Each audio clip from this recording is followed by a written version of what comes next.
Imagine for a second that there's a locked room in the basement of your house. Mm-hmm. You walk past it every single day. Okay. You hear strange noises coming from behind the door, maybe scratching, maybe whispering, but you ignore them. You turn up the volume on the TV. You turn up the volume. You definitely never, ever touch the handle. That is a visceral image to start with.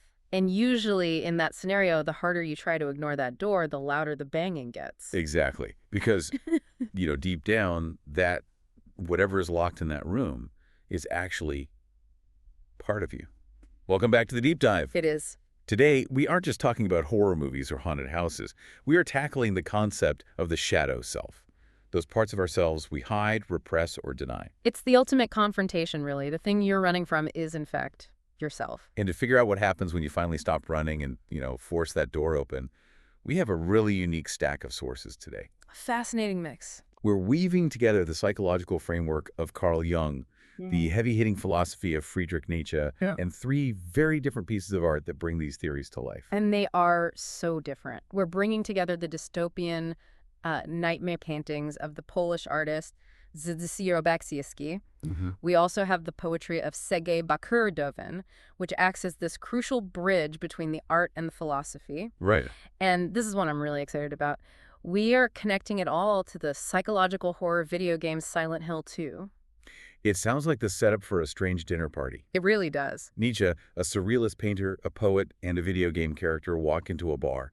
But the argument here is that these are all forms of what we're calling transcendent art. Right. They're vehicles. They help us bridge that gap between our conscious everyday minds and that locked room of unconscious darkness. So they're like safe simulations. They let us practice staring into the abyss. Without actually falling in and losing ourselves. Yes, exactly. So let's start with the framework. We keep throwing around this term, the shadow.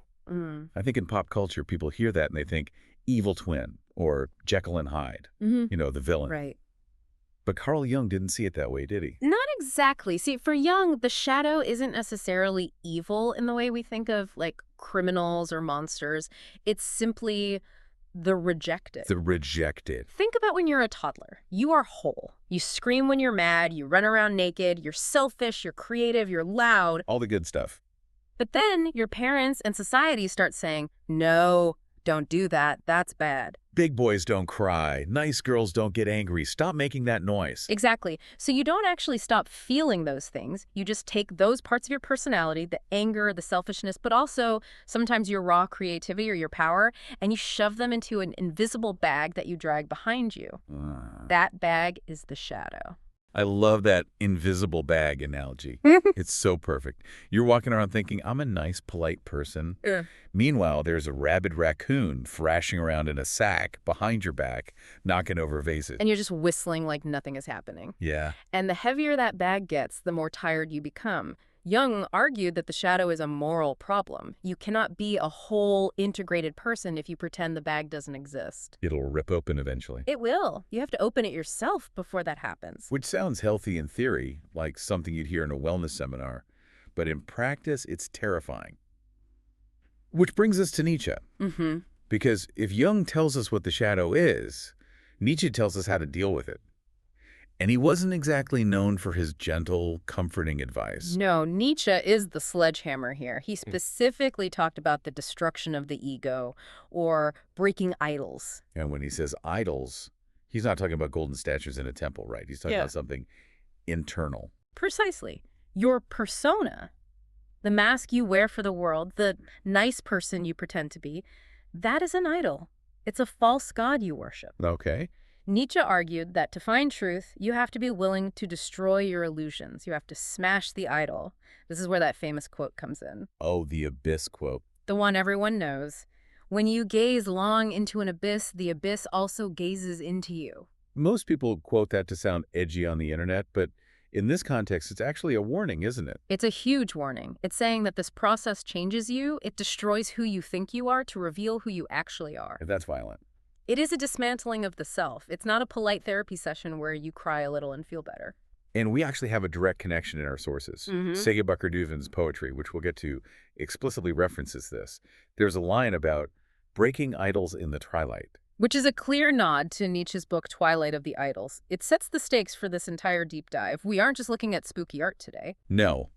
We are looking at the process of psychological destruction and reconstruction. Right. So, let's look at the man who visualized that destruction better than almost anyone, Zdzisław Beksiński. If you are listening to this and you haven't seen his work, don't look it up right before bed. Imagine the texture of a burning building combined with the structure of a human skeleton, all wrapped in cobwebs. It's decay, but it's remarkably beautiful. It's what we call the Gothic sublime. Now, here is the paradox that I found fascinating in the notes.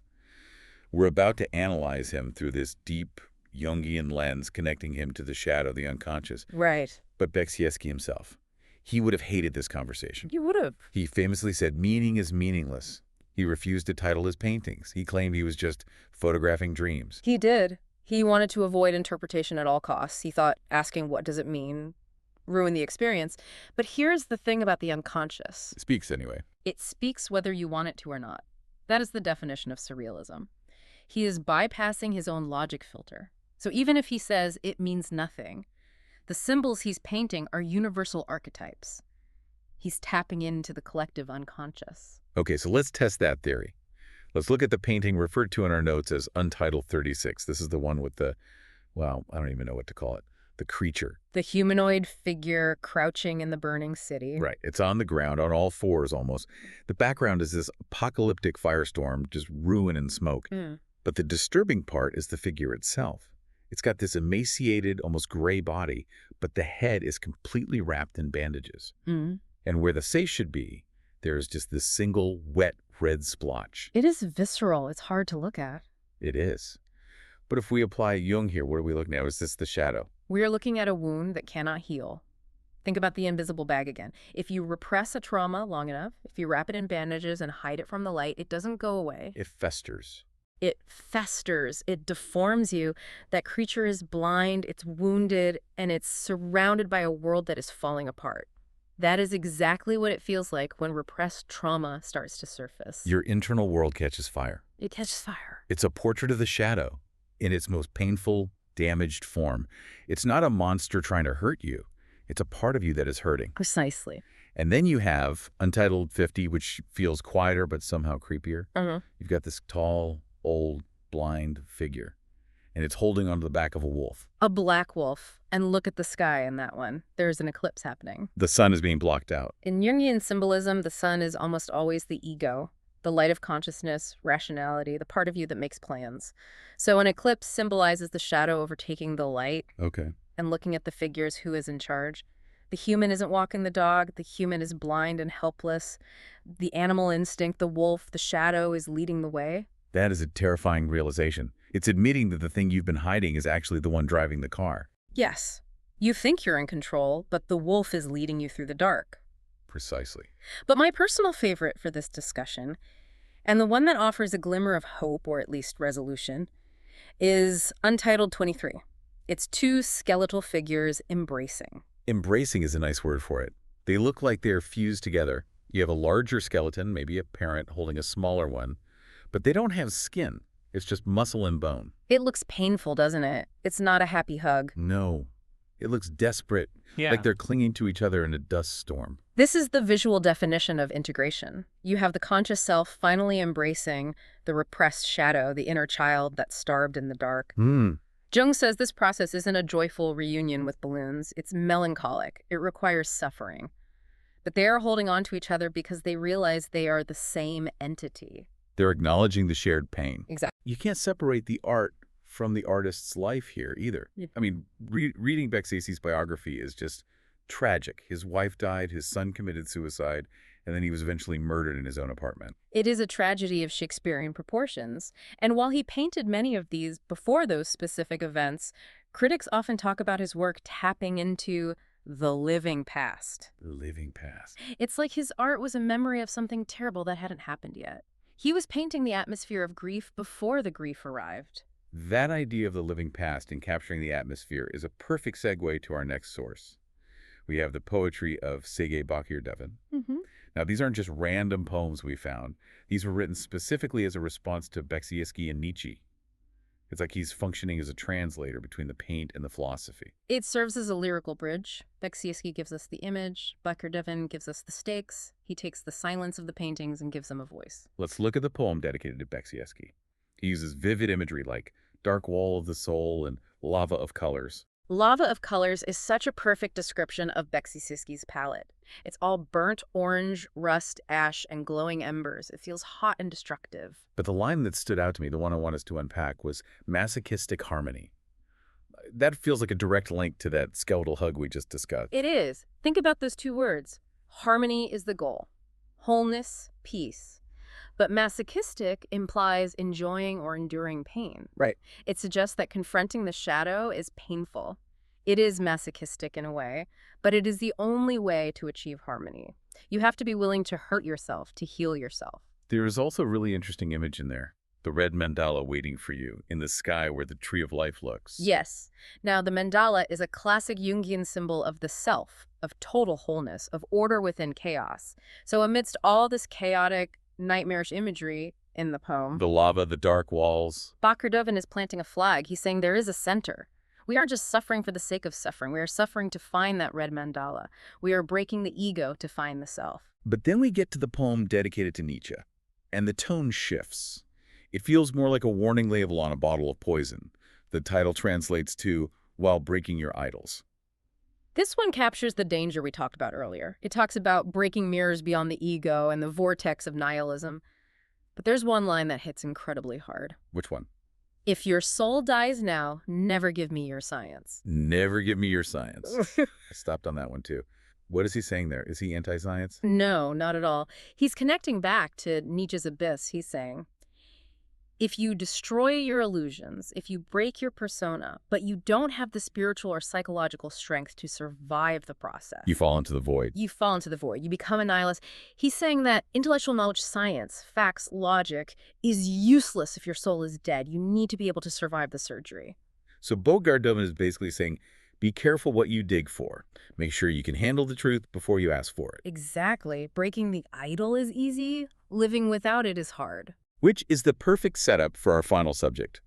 Because if there's anyone in the history of fiction who dug too deep, broke the idol, and wasn't ready for what they found, it's James Sunderland from the video game Silent Hill 2. This is where we move from viewing the shadow to enacting it. Video games are unique mediums for this because you aren't just watching a character, you are the character. They're holding the controller. You are making the choices to open the doors. For those who haven't played it, All right. and seriously, you should. The remake just came out, and it's fantastic. Give us the quick setup. James Sunderland receives a letter from his wife, Mary, the Ketch. Mary has been dead for 3 years. The letter invites him to their special place in the town of Silent Hill. So he goes. So, against all logic, driven by this desperate hope, he goes there to find her. Classic ghost story setup. But the Well- twist is that the town isn't just a haunted town with sheet ghosts. No. Silent Hill in this game is a simulational mirror of his psyche. It's a projection.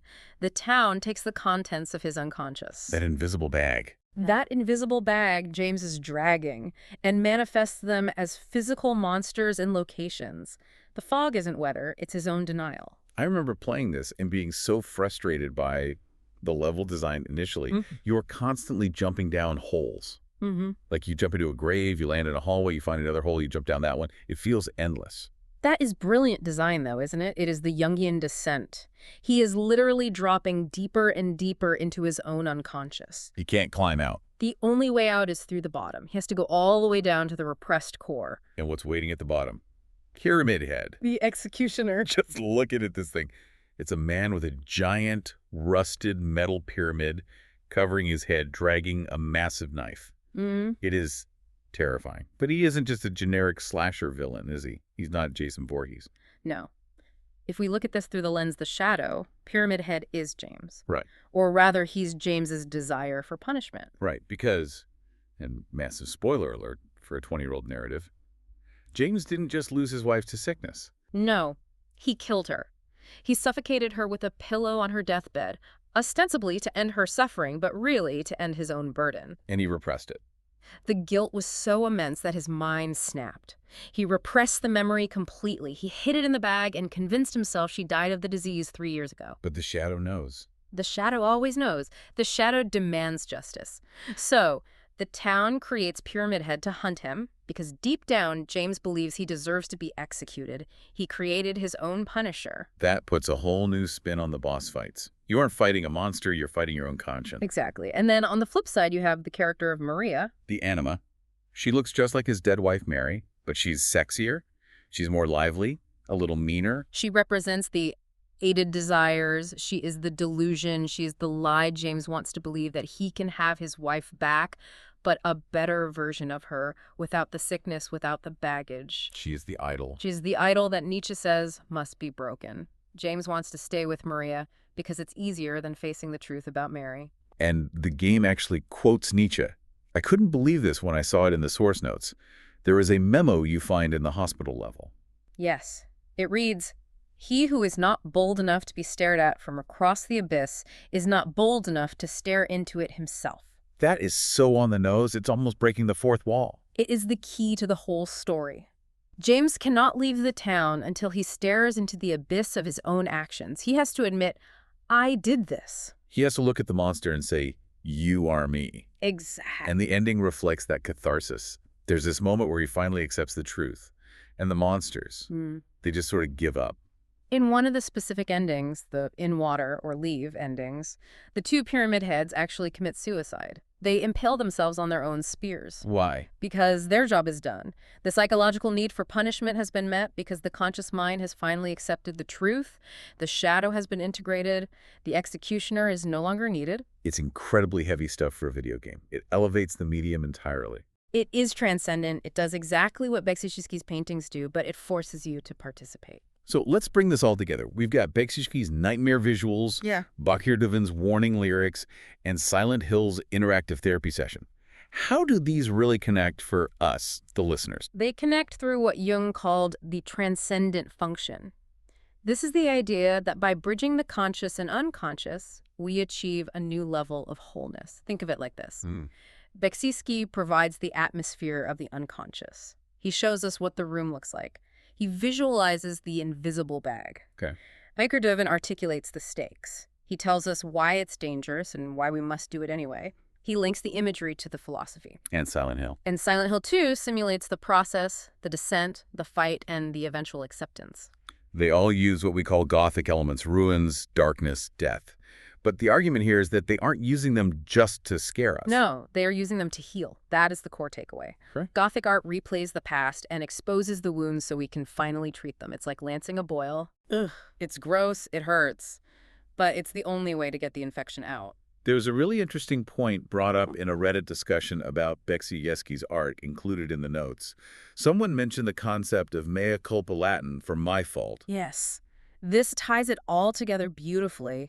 People often interpret Beksinski's art, specifically the burning cities and the skeletal figures, as a collective confession of guilt, maybe for war, maybe existential guilt. Just like James Sunderland's journey is a confession. Exactly. We are all guilty of hiding parts of ourselves. We are all guilty of abandoning that inner child, that skeletal child in Beksinski's painting. And that guilt festers if we don't look at it. Exactly. The shadow isn't the villain. The villain is the repression of the shadow. The shadow is just the messenger. A very ugly, scary messenger. Often, yes, but one that is bringing you the truth you need to survive. It really changes how you look in dark art. It's not about being edgy. It's about being honest. It is the safest place to meet your monsters. You can look at a Beksinski painting or play Silent Hill, and you can practice facing the darkness without actually being destroyed by it. It's a rehearsal. It's a fire drill for your soul. A rehearsal for opening that locked room we talked about at the beginning. Precisely. Because one day, you will have to open it. Better to do it with a guide, whether that guide is Jung, Nietzsche, or a video game. So as we wrap up this deep dive, I want to leave you with a thought. We've talked about skeletons, wolves, and executioners. But the shadow is personal. It's unique to you. It is. It's your fingerprint in the dark. So here is the provocative question for you listening right now. If your shadow self, that bag you've been dragging around since childhood, if it manifested as a monster in a town like Silent Hill, what would it look like? That is a terrifying question. And more importantly, would you have the courage to stop fighting it, put down the weapon, and just listen to what it has to say? Stare into the abyss. And see if you can handle what stares back. Thanks for diving deep with us today. Until next time. Take care of your shadows!